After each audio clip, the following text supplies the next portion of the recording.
का मग या देशाचं? आपलं हे देणं लागतं. म्हणून गणेश भाऊ, तुम्ही या परिवारासाठी आज भाऊ झाला आणि तुम्ही सर्वजण आज एका गोष्टीचे साक्षीदार आहे की सतीश दादांचं गेलं समर्पण त्यांची आपल्याला या कथेच्या स्थळी जाण होतीये. दुसरे शहीद जवान शहीद झाल्याच्या नंतर 2 मुली पाठीमागे बघ, आणि दोन्ही मुली लहानाच्या मोठ्या केल्या. आदर्श वीर पत्नी कवंताई यांनी. बाळांनो, आपले वडील शहीद झाले. आता आपले वडील आपल्यासाठी जिवंत नाही. आता मीच तुमची आई आणि मीच तुमचा बाप. ज्या वेळेला ताई त्या लेकींना लहानाचं मोठं करतात, त्या सत्य कहाणी आहेत, रचलेल्या कहाणी.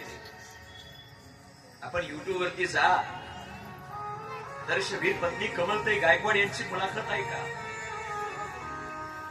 ती छोटीशी मुलगी आपल्या आईला सांगते, आई तो आमच्या करता आई आहे, बाप आहे, सगळं काही आहे.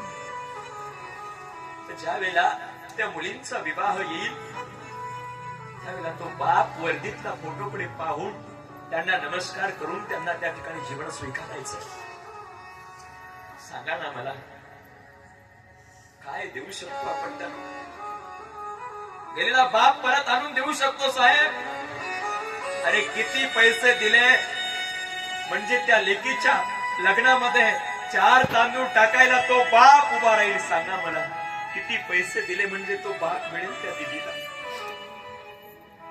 माझी विनंती असेल तुम्हाला, त्या देशाचा जवान जातो ना, त्याचं कुटुंब उघड्यावरती पडतं. संपूर्ण कुटुंब त्याचं आपल्या देशाच्या जवान ज्या वेळेला गेल्याच्या नंतर आपल्यासाठी ते कुटुंब जगत असतं. आदर्श वीर पत्नी रेखाताई वहाड. असं म्हणतात, कारगिलचा आणि त्या काळाचा समयोग, त्या काळामध्ये युद्ध होत असताना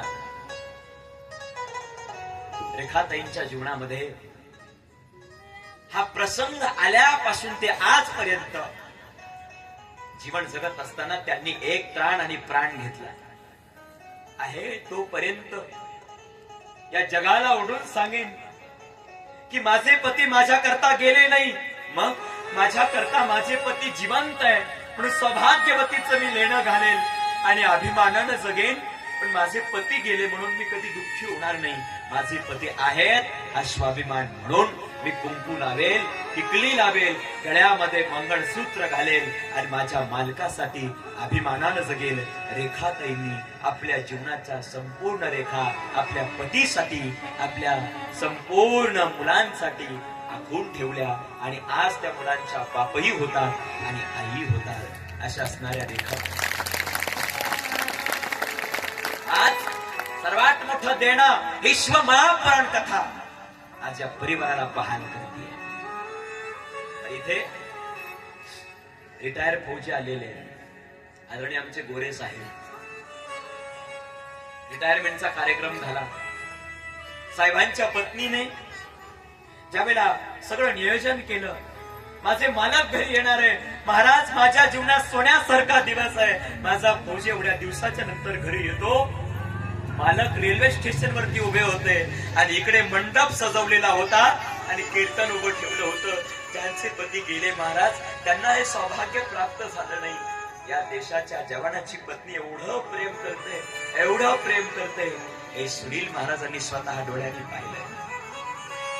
एवढं प्रेम करते. घरी आल्याच्या नंतर अख्ख्या गावात फौजीची मिरवणूक होते.